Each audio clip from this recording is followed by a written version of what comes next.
Patient की monitoring की जा रही है।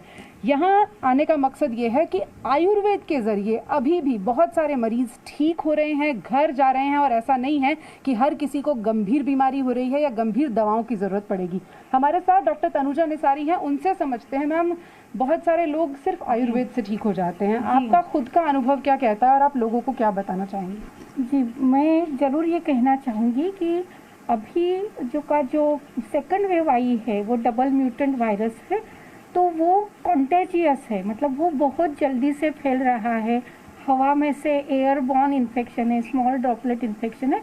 तो हमारे यहाँ भी नंबर ऑफ पेशेंट्स बढ़ गए हैं, लेकिन जो मॉर्टेलिटी रेट है, फेटालिटी रेट, ये 1% भी है। और all India institute of Ayurveda में जो भी 600 मरीज आयुर्वेदिक और इंटीग्रेटेड प्रोटोकॉल से ठीक हो गए हैं। सबसे पहले की 3 फेज है ये कोविड की 14 दिन में।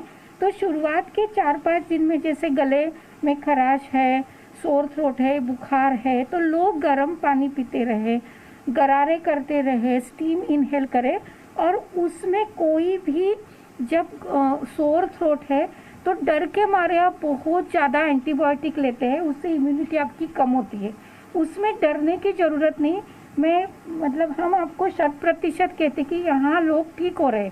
तो जो आयुर्वेद की आयुष 64 है, संशमनी वटी है, सुदर्शन घनवटी है, ये बार बार आप लेते रहिए। और गर्म पानी में भी 1 लीटर का आधा करके उसमें तुलसी या धना जीरा या सोंठ डाल के आप नागर मोथा भी होता है, तो ऐसा पानी पीते रहिए।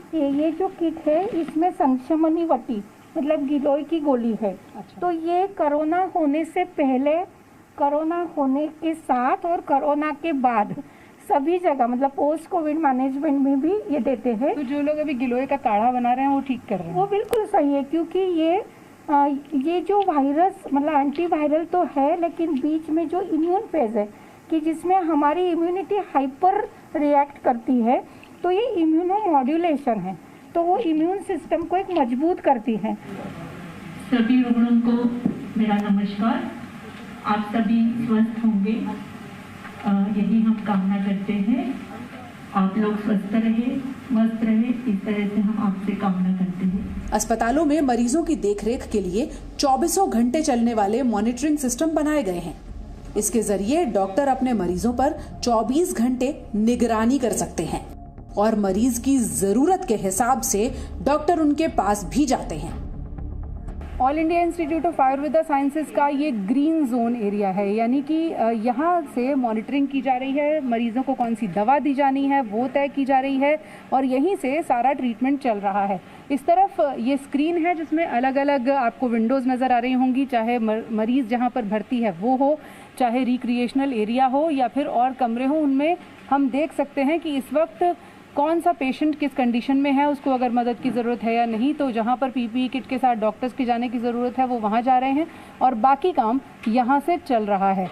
अब बात आती है कि आयुर्वेद में इलाज जो हो रहा है तो उसमें दवाएं कौन सी दी जा रही हैं कि मरीज़ इतनी जल्दी ठीक हो रहे हैं। हमारे साथ हॉस्पिटल के एमएस डॉक्टर राजगोपाल हैं, ये सवाल हम उनसे पूछते हैं।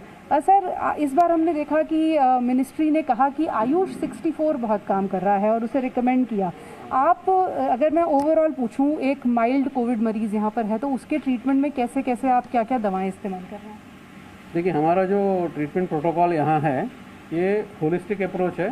सुबह से लेकर रात तक पेशेंट क्या क्या करना है एक शेड्यूल बनाया हुआ है, उसका अकॉर्डिंगली शुरू होता है। सुबह उठेंगे, उनको अपना पर्सनल वर्क के लिए टाइम दिया जाता है। उसके बाद एक योगा सेशन है, आधा घंटे का योगा सेशन, जो हमारा टीवी मॉनिटरिंग सिस्टम है इसके थ्रू वहाँ प्ले भी किया जाता है और यहाँ से माइक सिस्टम के थ्रू उनको गाइडेंस भी दिया जाता है। और उसके बाद उनका खाना पीना, ब्रेकफास्ट जो होलिस्टिक हमारा कैंटीन में बनता है वो सप्लाई होगा। उसके साथ साथ हर मेडिसिन का एक टाइम होता है, वो टाइम के अकॉर्डिंगली उनको मेडिसिन भी दिया जाता है और कंटिन्यूअसली पेशेंट से डायरेक्ट मॉनिटरिंग करते हैं, इसलिए पेशेंट को ऐसा लगता है कि वो अकेले नहीं है। इस अस्पताल में आयुर्वेदिक पद्धति से इलाज कर रहे डॉक्टर्स का मानना है कि मरीज का इलाज न सिर्फ शारीरिक तौर पर करना जरूरी है बल्कि उसके मानसिक दबाव को कम करना भी एक चुनौती रहती है। इसी वजह से इलाज के दौरान अस्पताल में उनसे संपर्क बनाए रखना जरूरी होता है। डॉक्टर मीना, जो रिक्रिएशन है, जैसे सर ने बताया, शाम को लोग डिप्रेशन में भी आ जाते हैं, थक जाते हैं, तो क्या करवाया जाता है उनको? मैडम, हमारी टीम का नाम आनंदी है और हमारी पूरी 22 लोगों की टीम है, जिसमें रेसिडेंट भी है, पीजी स्टूडेंट भी है और मैं कंसल्टेंट हूँ। हम मॉर्निंग में योगा करते हैं, उसमें हम ब्रीदिंग एक्सरसाइजेस और फिजिकल एक्सरसाइजेस माइल्ड ऐसे कराते हैं। और शाम को हम रिक्रिएशन इन द सेंस जैसे म्यूज़िकल चेयर है या फिर कोई एक थीम देके उस पर आप कुछ क्रिएशन करो इस टाइप से, या फिर मन की बात, आप क्या बोलना चाहते हो, आप क्या फेस कर रहे थे और आपको कैसे लग रहा है, इस टाइप से हम उनसे इंटरेक्शन करते हैं। और यहाँ 2 राउंड होते हैं, हम खुद अंदर जाते हैं, हमारे पीजी स्टूडेंट भी, एक मॉर्निंग में राउंड होता है, एक इवनिंग में राउंड होता है, तो हम डायरेक्टली उनके साथ कांटेक्ट में रहते हैं। आयुर्वेदिक डॉक्टर्स का कहना है कि ये सोच गलत है कि आयुर्वेदिक इलाज से कोई मरीज ठीक नहीं हो सकता, क्योंकि सही मायने में किसी भी चिकित्सा पद्धति पर 100% भरोसा नहीं किया जा सकता। हमने वो पेशेंट्स देखे हैं जिनको पैरासीटामोल भी सूट नहीं करती, वहां पर भी हम मां सुदर्शन घनवटी दे करके उस पेशेंट का बुखार उतारते हैं। सो कहने का मतलब यह है कि if we talk about chronic disease, if we talk about the cases of resistance, if we talk about the conditions of allergies, वहां पर आयुर्वेद हमें एक बहुत अच्छा ऑप्शन नजर आता है। लेकिन एट द सेम टाइम यदि हम सर्जरी की बात करें, यदि हम बात करें एक तरह से इमरजेंसीज की बात करें, तो यहां पर जो है हमको एलोपैथ डॉक्टर्स की आवश्यकता पड़ती है, एलोपैथिक हॉस्पिटल्स की आवश्यकता पड़ती है। सो कहने का मतलब है कि हमें दोनों की ही आवश्यकता है यदि हम अपना बेस्ट हेल्थ केयर सिस्टम बनाना चाहते हैं तो। एलोपैथी के डॉक्टर्स भी ये मानते हैं कि आयुर्वेद हजारों वर्षों से चला आ रहा है और दोनों तरह की चिकित्सा पद्धति के अपने अपने वैज्ञानिक आधार हैं। पद्धति कोई भी हो, मकसद मरीज को स्वस्थ रखना है। दोनों चिकित्सा पद्धति भारत में कई 100 सालों से और आयुर्वेद तो कई हजार सालों से भारत में चल रही है। दोनों एस्टैब्लिश्ड साइंस है, दोनों के पीछे वैज्ञानिक तथ्य हैं, तथ्य की पुष्टि है, प्रमाण है और उसी हिसाब से इलाज होता है। एलोपैथ अपनी तरीके से काम कर रहा है, आयुर्वेद अपनी तरीके से काम कर रहा है। एलोपैथ और आयुर्वेद का सामंजस्य बिल्कुल संभव है, लड़ाई की कोई गुंजाइश नहीं है। दोनों की जगह स्थापित की जा सकती है और हिंदुस्तान में स्वास्थ्य व्यवस्था इससे बेहतर की जा सकती है। मैं मॉडर्न मेडिसिन का डॉक्टर हूँ। मॉडर्न मेडिसिन के फादर कहे जाते हैं हिपोक्रेट, ग्रीक ओरिजिन के हैं, लेकिन मैं अपने आप को मॉडर्न मेडिसिन की प्रैक्टिस करते हुए हिंदुस्तान के धन्वंतरी, चरक, सुश्रुत जो आयुर्वेद के शीर्ष में रहे, मैं उनका वंशज मानना ज़्यादा गर्वान्वित महसूस करूंगा रादर देन हिपोक्रेट के, क्योंकि ये हमारी संस्कार संस्कृति में आयुर्वेद घुसा हुआ है। हम जो मसाले का भी इस्तेमाल करते हैं उसमें कई मसाले औषधि हैं, इसलिए इस चीज़ को समझना आपको जरूरी है। लड़ाई की कोई जगह नहीं है। अगर आपका उद्देश्य है स्वास्थ्य स्वस्थ रक्षणम, तो लड़ाई की जगह खत्म हो जाती है। इस बात पर बहस का कोई मतलब नहीं है कि कौन सी चिकित्सा पद्धति से कोरोना संक्रमित का इलाज होना चाहिए, बल्कि मरीज को जल्दी ठीक करने के लिए जिस भी तरीके का इस्तेमाल किया जा रहा है उसका सटीक होना जरूरी है। क्योंकि आयुर्वेदिक डॉक्टर मानते हैं कि कई बार कुछ मरीजों को एलोपैथिक दवाएं देना जरूरी हो जाता है और एलोपैथिक डॉक्टर्स जानते हैं कि बहुत बार आयुर्वेद की मदद से इलाज को बेहतर बनाया जा सकता है। दिल्ली से अमित प्रकाश के साथ पूजा मक्कड़, जी मीडिया। हम आपको बता रहे हैं कि एलोपैथिक दवाइयों से नतीजे तुरंत मिलते हैं और करोड़ों लोगों की जान बचाई जाती है, लेकिन उतना ही बड़ा सच ये भी है कि आयुर्वेद का अपना महत्व है और उसे कम नहीं आंका जा सकता। और पूरी दुनिया में आयुर्वेदिक दवाइयों को सराहा जाता है और यही वजह है कि भारत भारी संख्या में, भारी मात्रा में इन आयुर्वेदिक दवाइयों का निर्यात भी करता है। इस रिपोर्ट से पहले हमने आपको ये बताया था कि ब्रह्मा जी ने आयुर्वेद को 8 भागों में बांटा था। हम इसके बारे में आपको फिर से बताना चाहते हैं। ये सारे भाग अलग अलग चिकित्सा के उपक्रम को समझाते हैं। इनमें पहला है शल्य तंत्र, इसको अंग्रेजी में सर्जरी कहते हैं। दूसरा है शालक्य तंत्र, इसे अंग्रेजी में ENT विभाग कहते हैं, यानी इसमें मुंह, नाक, आंख और कान के अंगों में जो रोग होता है उससे संबंधित निवारण के बारे में लिखा हुआ है। तीसरा है काय चिकित्सा, इसको जनरल मेडिसिन कहते हैं। इसमें बुखार, खांसी और जुकाम जैसी बीमारियां आती हैं। चौथा है भूत विद्या तंत्र, इसमें ग्रह दशा से संबंधित चिकित्सा के बारे में लिखा गया है। पांचवा है कुमार भृत्यु, जिसमें बच्चों, स्त्रियों और स्त्री रोग से संबंधित रोग का उल्लेख मिलता है।